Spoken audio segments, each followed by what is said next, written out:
Have you ever been working through a struggle or trying to heal from a deeply painful experience and everyone around you just kept trying to give you advice when what you really wanted from them was just a little bit of company, a calming presence, and a closed mouth? Most of us have been on both sides of that fence at one time or another.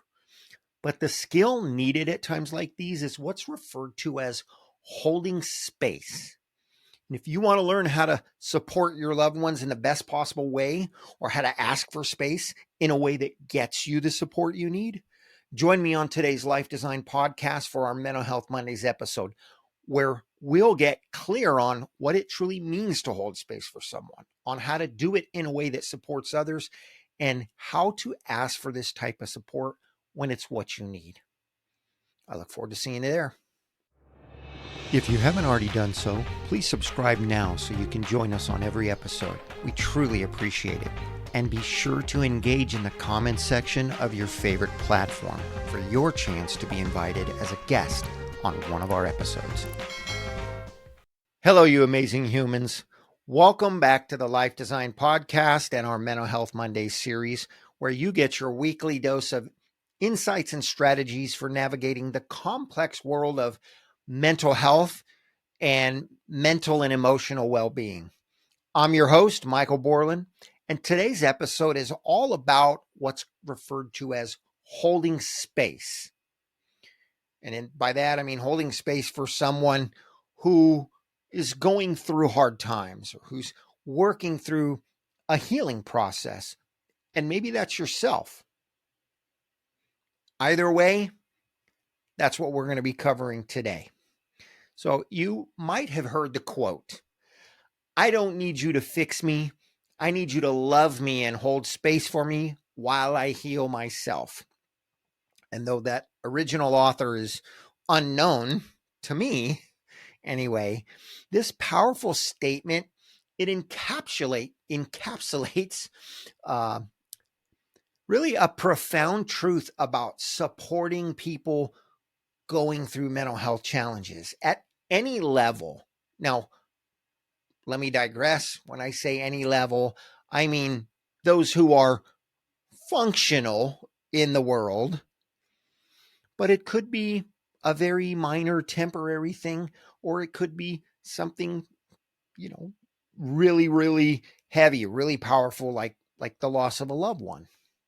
So regardless of how mild it may be, holding space for someone is more often than not one of the best ways we can support them. So I want to cover that today with you. And in this episode, we're going to explore really what it means to hold space, for someone else, or to have someone hold space for you. Maybe you don't even realize that's what you need because you've never understood it this way. So we're going to help out with that. We're also going to look at why it's essential and how both the individual struggling as well as, the loved one or the friend or the support can benefit from using this approach. So whether you're navigating your own, mental health journey, quite frankly, we all are, or whether you're supporting someone that you care about, stay tuned, stay focused and engaged as we delve into some practical tips and some expert insights that can foster an understanding and a compassion, and actually, foster some healing as well. So let's dive into that. I want to start by getting some clarity on a few of the basic factors that are related to this subject. So first of all, what does it actually mean to hold space for someone? Well, holding space is an act of being fully present, being emotionally available for someone without judgment or without the need to fix them. It's about creating a safe space and a supportive environment where individuals feel free to express themselves and to do it authentically. But beyond a general definition of what holding space means, why is it essential? in mental health support? What truly makes holding space for someone a key determining factor on the progress they make? Well, holding space acknowledges that everyone's journey through dealing with mental health is unique, and that healing itself is a deeply personal process. Does that mean that people don't use a lot of the same techniques? They don't react the same ways? Of course, sometimes that's the case. But rather than imposing solutions or trying to fix someone's problems, holding space honors that person's autonomy. It empowers them to explore their own emotions and to experience those things at their own pace. Before we really start digging into the meat and potatoes of holding space, let's dispel some myths and some misconceptions about supporting loved ones with their mental health challenges or struggles, we'll say. Again, regardless of the level, regardless of the intensity or even the duration. So myth number one that I hear all the time is we tend to believe, I need to have all the answers to help my loved one or, my friend or whomever it is. When the reality is supporting someone's mental health does not require having all the answers. More often than not, that is not the case. It's often just being there to listen and to offer empathy. Okay, those two things alone can make a world of difference. And I want to point this out. Notice I said empathy. I did not say sympathy, and I did not even say compassion. And if you want a 45-second explanation of the difference, here it is. Actually, straight from Google. Let's use their version because it makes sense and it's simple. Sympathy means you can understand what a person is feeling. Empathy means you feel what a person is feeling.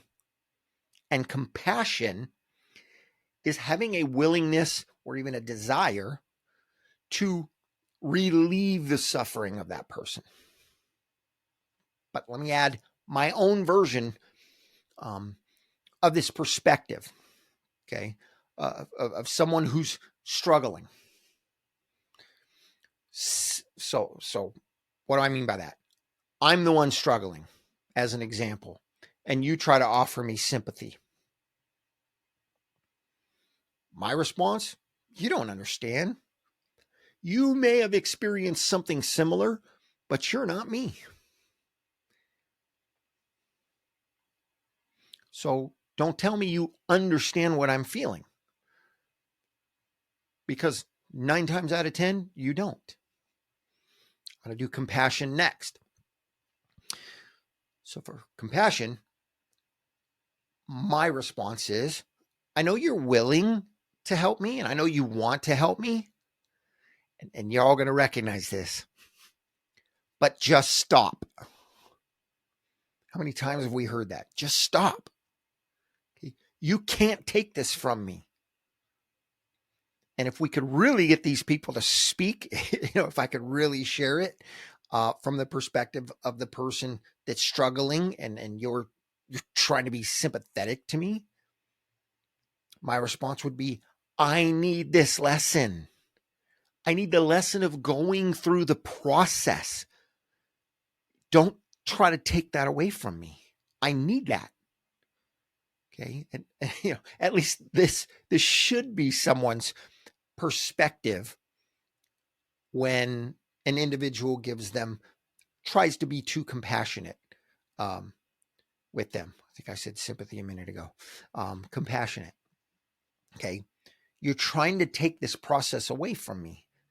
That's not going to help. I need this lesson. I need this strength so that the next time I go through something, I've got some resilience built up. Here's empathy. You show me empathy. What what do I feel from that? What does my mind go from that if I understand the process? Like we're trying to help you understand the process. If you show me empathy, what do I feel? I'm not alone.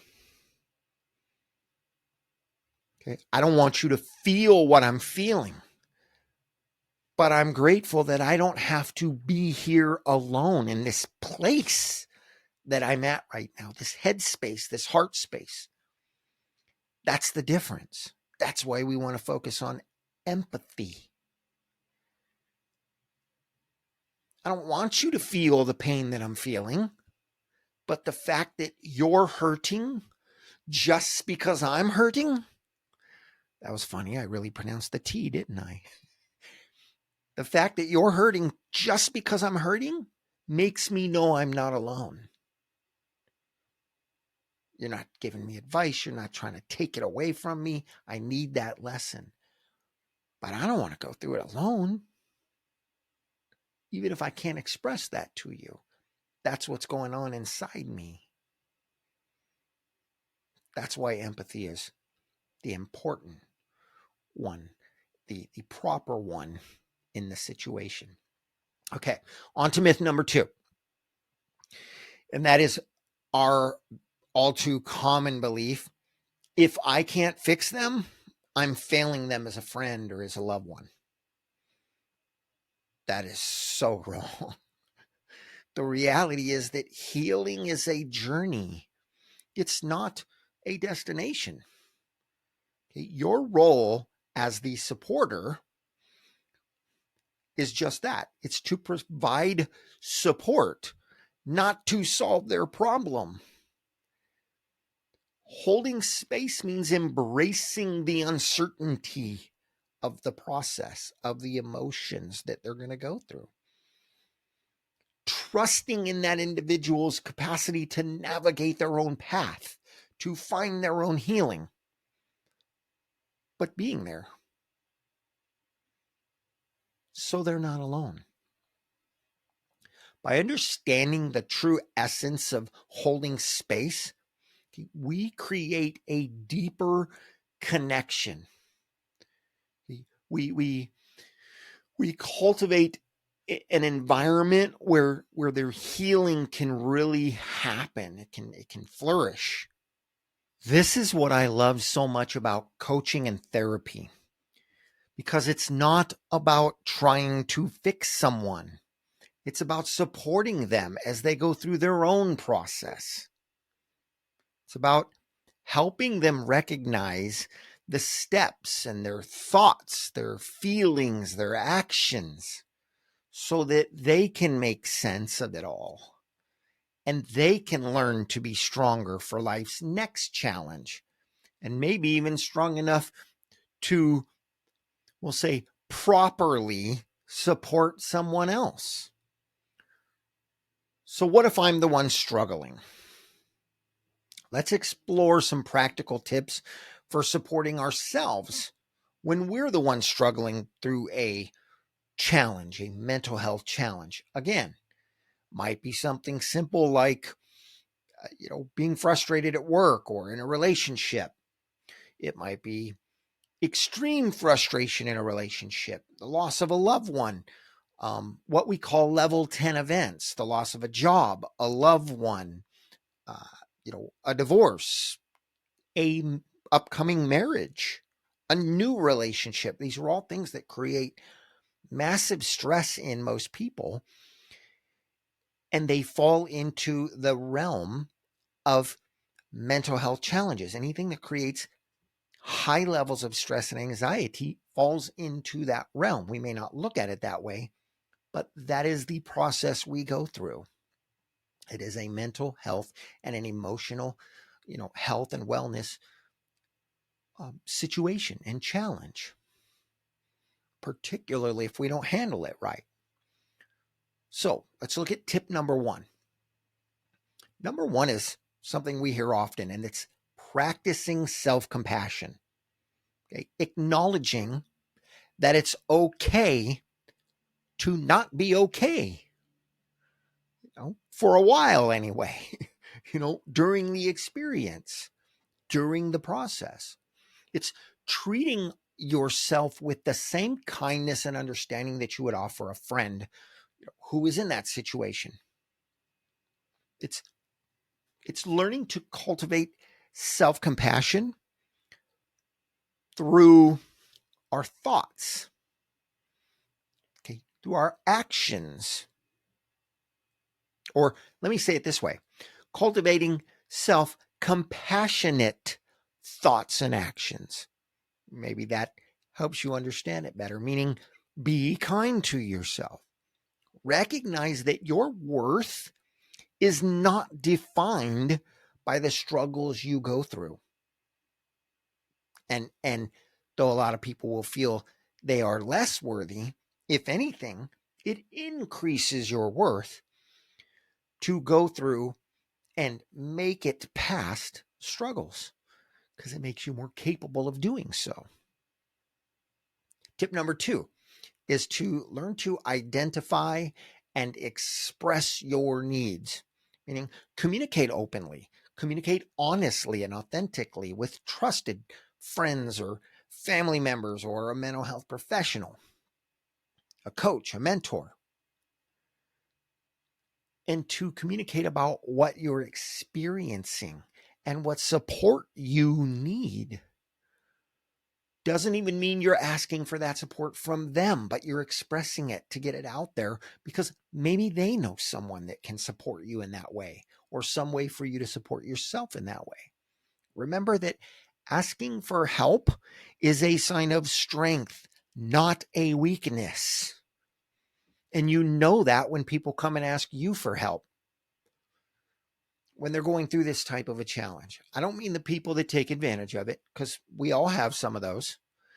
They're coming and asking for money all the time, or can you do this for me or that for me? That's not what we're talking about. And I think you know that. We're talking about someone who's seriously going through a challenge.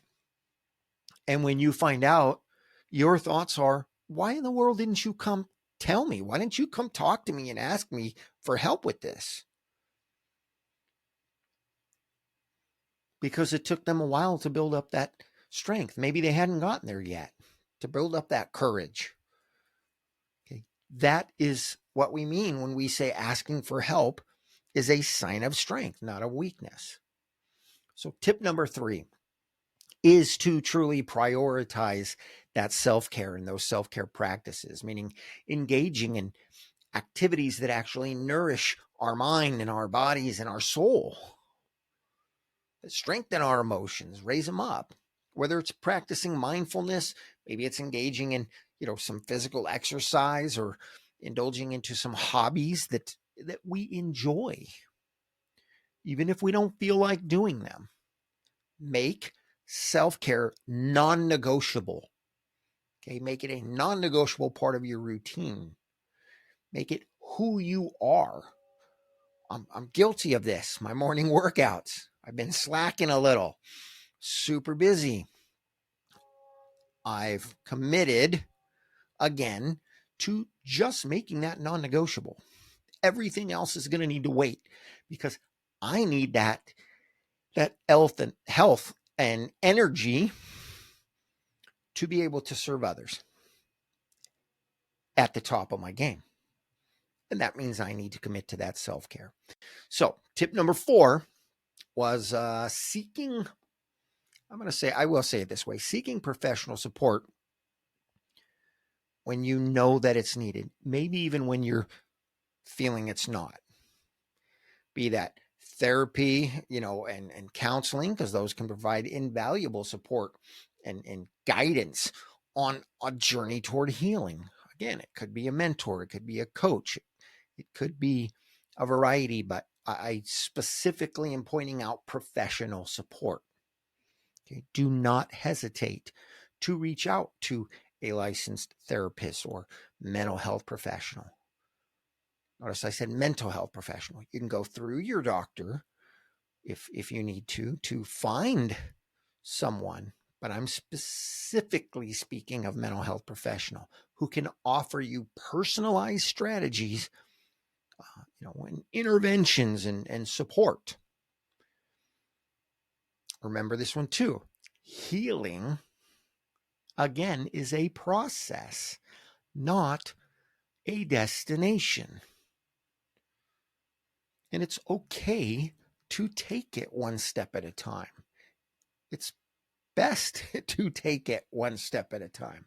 So by prioritizing our self-compassion, our self-care, by expressing our needs, practicing that self-care and seeking that support, it helps us to navigate our mental health journey.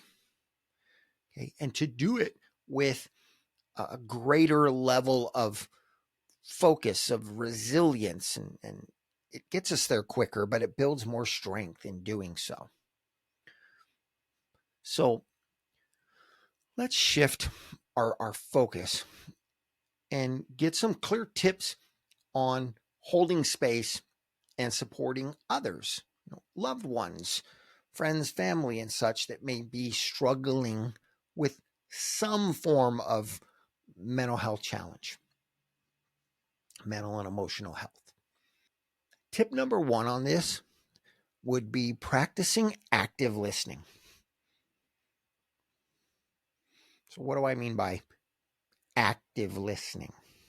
Okay, number one, create a safe space, okay, a non-judgmental space where your loved ones can express themselves openly, regardless of what they need to say.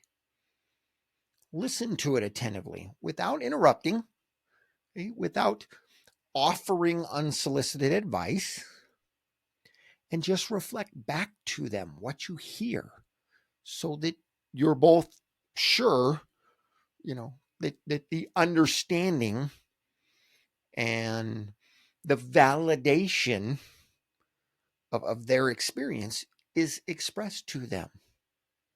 So they know they're heard. So they know they're understood at some level. Again, not offering advice, just saying, okay, this is what I'm understanding that you're going through. Tip number two is showing validation and empathy. Okay. We want to seek to understand what they're going through, their emotions, their experiences, their perspectives, and we want to be empathetic to that.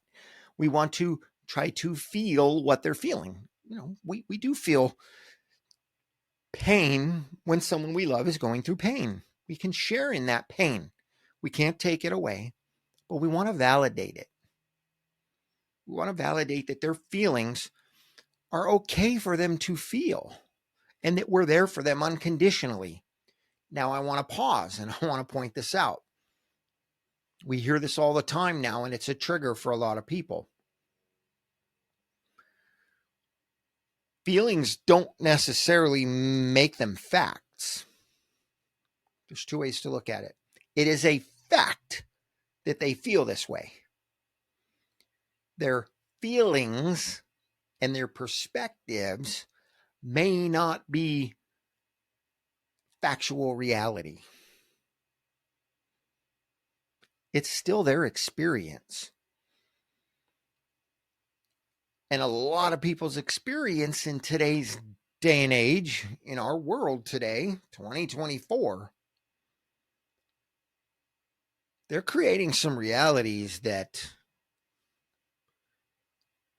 are just out there. They are not the reality for the majority of other people, but in their own minds, they feel it's reality. We can still empathize with that. We can still have an empathy and a compassion for it. But we're talking about holding space here. We're talking about allowing them to express it without judgment. I admit, even after all my years of doing this, I struggle with that with some people in today's day and age. Because people are now believing that my feelings need to be your reality. Well, here's the reality. If you have someone that you're trying to help through a situation and they are forcing you to agree with their reality, you might need to step back and say, I'm not the one to support you in this, because though I understand, I get it, that this is your reality, it's not mine. And there's nothing wrong with that either. That is setting a boundary. That is not encouraging, or what is the word that I am looking for again? You're not enabling them by agreeing with something that is an emotion or a feeling or a challenge that they're going through. That is not your own reality. So do not be afraid to set your own boundaries. And that actually leads me to tip number 3. Okay, so remember, 2 is empathizing with their struggle and reassuring them that they're not alone. But tip 3 is setting that healthy boundary. And while it is important to offer support, it's equally essential to maintain boundaries and to protect your own well-being, and to not allow what they may be pushing on you as they go through their own struggle, and try to make you accept it as your own reality. So be clear about what you can and cannot offer in terms of support. And don't hesitate yourself to seek, help and support from others in setting those limits when needed.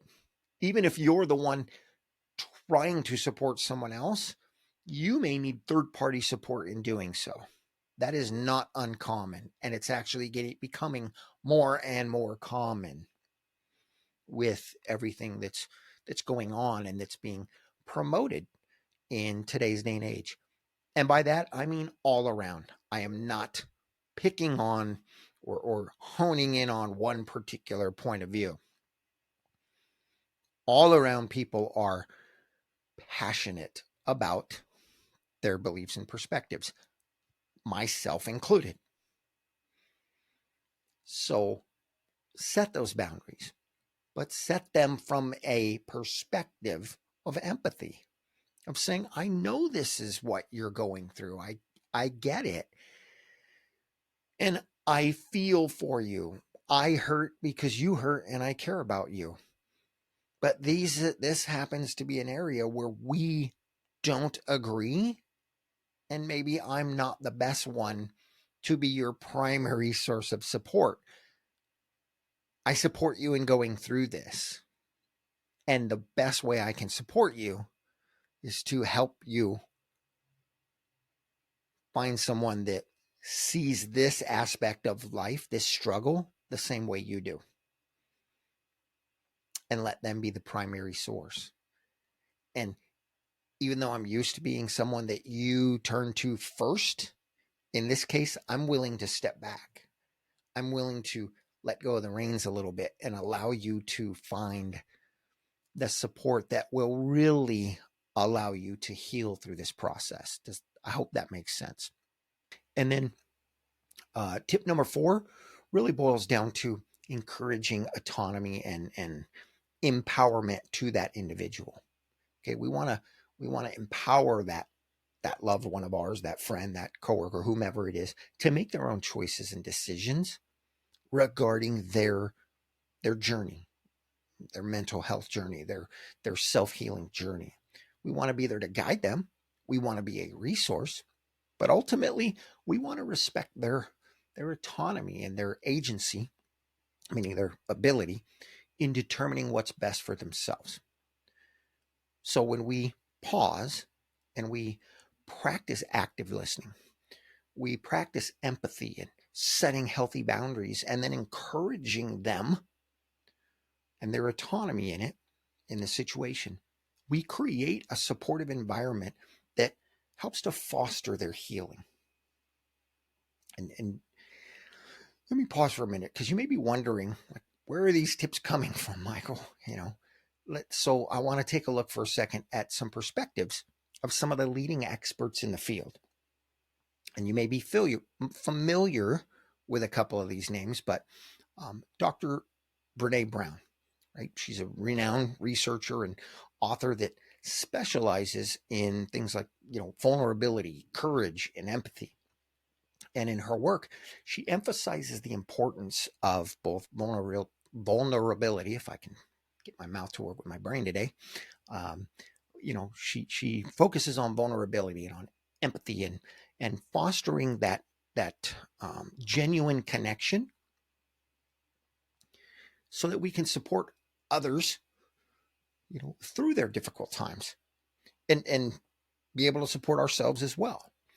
So, according to Brene, she looks at holding space as meaning, creating a supportive environment where people feel seen, where they feel heard and valued without being judged. And this involves the creation of, or the cultivation of, empathy, of active listening, of, acknowledging and validating a person's experience. Again, without judging or trying to give advice. And she definitely highlights the role of setting, the proper boundaries to holding space effectively for someone. Because setting those boundaries, clear boundaries that both understand, it helps protect the individual who's struggling, and it helps protect the individual who's trying to support them through that.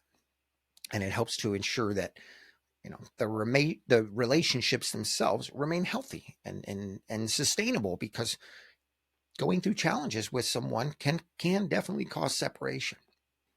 Another recognized expert in the field is Dr. Kristen Neff. She's a leading expert in self-compassion. Her primary focus emphasizes the importance of treating ourselves with kindness and understanding, especially during challenging times.